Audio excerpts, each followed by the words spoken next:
Hello বন্ধুরা, আপনাদের স্বাগত জানাই বাংলা মেডিসিন রিভিউ ইউটিউব চ্যানেলে। তো আজকের মেডিসিন রিভিউয়ে এমন একটি মেডিসিন সম্পর্কে, এমন একটি সিরাপ সম্পর্কে আলোচনা করব যেটা একটি বহু ব্যবহৃত এবং অনেক পুরনো একটি মেডিসিন।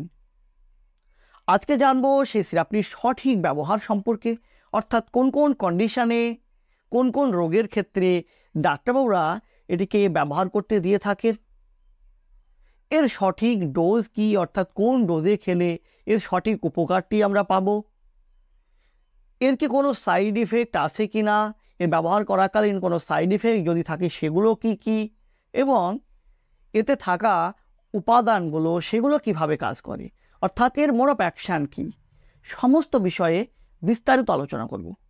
তো তার আগে আপনি যদি আমার চ্যানেলে নতুন হয়ে থাকেন, প্লিজ চ্যানেলটিকে সাবস্ক্রাইব করে সম্পূর্ণ ভিডিওটি দেখতে থাকুন।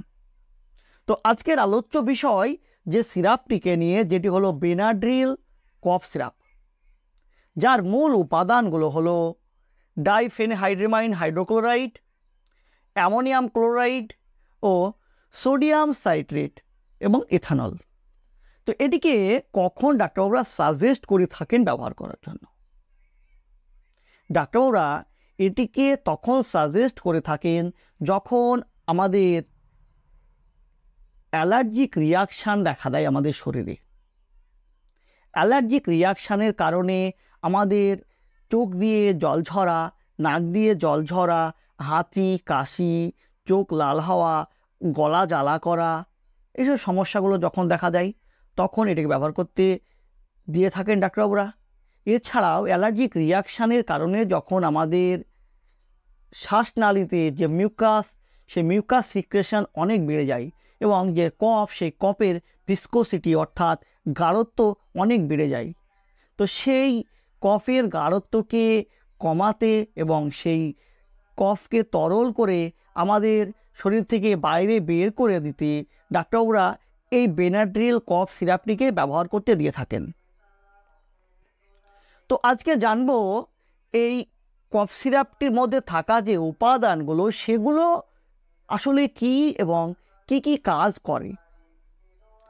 তো এর মধ্যে থাকা যে প্রথম উপকরণটি হলো ডাইফেনহাইড্রামাইন হাইড্রোক্লোরাইড, যেটি একটি অ্যান্টি অ্যালার্জিক ড্রাগ, অর্থাৎ ফার্স্ট জেনারেশনের অ্যান্টিহিস্টামিন। এ কিভাবে কাজ করে?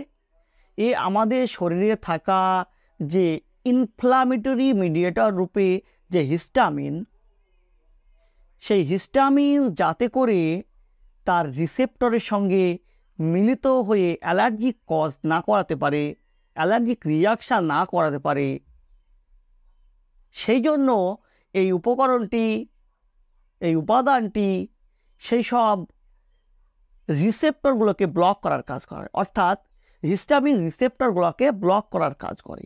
ফলে কি হয়, সেই হিস্টামিন সেই রিসেপ্টরের সঙ্গে বাইন্ড হতে পারে না এবং অ্যালার্জি কজ করাতে পারে না। ফলে যে আমাদের হাঁচি, কাশি, নাক দিয়ে জল ঝরা, চোখ দিয়ে জল ঝরা, চোখ লাল হওয়া, গলা জ্বালা করা, গলা খুসখুস করে যে কাশি হওয়া, সেই সব সমস্যাগুলোকে কমাতে সাহায্য করে। তাছাড়া এতে থাকা যে অ্যামোনিয়াম ক্লোরাইড, যেটি কফ এক্সপেক্টরেন্ট হিসাবে কাজ করে, অর্থাৎ আমাদের মুখে জমে থাকা কফকে বাইরে বের করতে সাহায্য করে। এছাড়াও এতে থাকা আরেকটি উপকরণ যেটি হলো সোডিয়াম সাইট্রেট, এও সেই এক্সপেক্টরেন্ট হিসাবে কাজ করে, কিন্তু এর ক্রিয়াপদ্ধতি একটু আলাদা। এ কী করে? প্রথমত সেই কফের ভিসকোসিটিকে, কফের গাঢ়ত্বকে কমানোর কাজ করে, অর্থাৎ কফকে তরল করে এবং তরল করার পরে সেই কফকে বাইরে বের করতে সাহায্য করে। এইভাবেই এই উপাদানগুলো কাজ করে। তো কোন ডোজে এই সিরাপটিকে খাওয়ালে আপনি সঠিক উপকারটি পাবেন? দেখুন, একজন ব্যক্তির, একজন রোগীর তার ডোজ নির্ভর করে তার রোগের সিভিয়ারিটির উপর, তার বডি কন্ডিশনের উপর, তার ওয়েটের উপর, তার বয়সের উপর, সমস্ত কিছুর উপর নির্ভর করে তার ডোজ সিলেক্ট করেন ডাক্তারবাবু। এবং তিনার নির্ধারিত ডোজে আপনি যদি মেডিসিনটিকে সেবন করেন তাহলে এই মেডিসিনটির সঠিক উপকারটি আপনি পাবেন। তাই সেলফ মেডিকেশন না করে ডাক্তারবাবুর পরামর্শ অনুযায়ী তিনার নির্ধারিত দেওয়া ডোজে আপনি মেডিসিনটি সেবন করবেন। তাছাড়া প্রত্যেক মেডিসিনের মতো এই মেডিসিনেও কিছু সাইড ইফেক্ট লক্ষ্য করা যায়। তো মোস্ট কমন যেসব সাইড ইফেক্টগুলো লক্ষ্য করা যায় এই মেডিসিনটিতে, সেগুলো হলো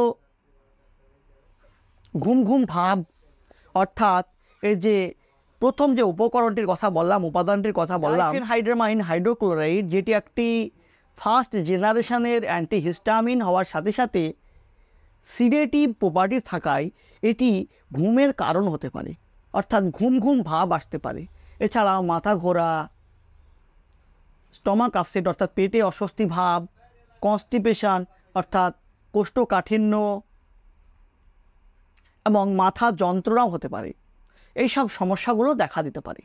তবে আপনার ক্ষেত্রে যদি কখনও এই সমস্যাগুলো দীর্ঘ সময় ধরে দেখা দেয় বা এর সিভিয়ারিটি বাড়তে থাকে, সেক্ষেত্রে সিরাপটিকে বন্ধ করে ডাক্তারের সঙ্গে কনসাল্ট করে নেবেন। তো এটি কাদের খাওয়া যাবে না, কোন কোন ব্যক্তিরা এটাকে নিতে পারবে না?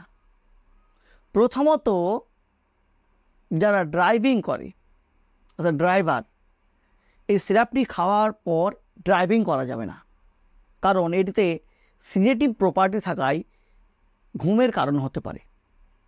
তাই এটিকে খাওয়াকালীন বা খেয়ে ড্রাইভ করা যাবে না। এইসব নিয়মকানুন মেনে ডাক্তারবাবুর পরামর্শ অনুযায়ী আপনি মেডিসিনটিকে সেবন করবেন। শুধু এই মেডিসিন বলে নয়, যে কোনো মেডিসিনের ক্ষেত্রেই সেলফ মেডিকেশন করাটা খুবই বিপজ্জনক, কোনো ভয়ঙ্কর সমস্যায় পড়তে পারেন আপনি। তাই ডাক্তারবাবুর পরামর্শ অনুযায়ী তিনার নির্ধারিত দেওয়া ডোজে আপনি যদি সেই মেডিসিনটিকে সেবন করেন, খুবই তাড়াতাড়ি তার উপকারটি পাবেন এবং আপনাকে সমস্যায় পড়তে হবে না। তো বন্ধুরা, সবসময় ডাক্তারবাবুর পরামর্শ অনুযায়ী কোনো মেডিসিন সেবন করবেন। তো এ ছিল বেনাড্রিল কফ সিরাপ সম্পর্কে একটি ছোট্ট ভিডিওটি যদি আপনাদের ভালো লেগে থাকে, যদি কোনো উপকার এসে থাকে, প্লিজ চ্যানেলটিকে সাবস্ক্রাইব করে লাইক দিতে ভুলবেন না। সুস্থ থাকবেন, ভালো থাকবেন। আবারও দেখা হবে মেডিসিন রিলেটেড, হেলথ রিলেটেড অন্য কোনো ভিডিওতে। আজ এই পর্যন্তই, ধন্যবাদ।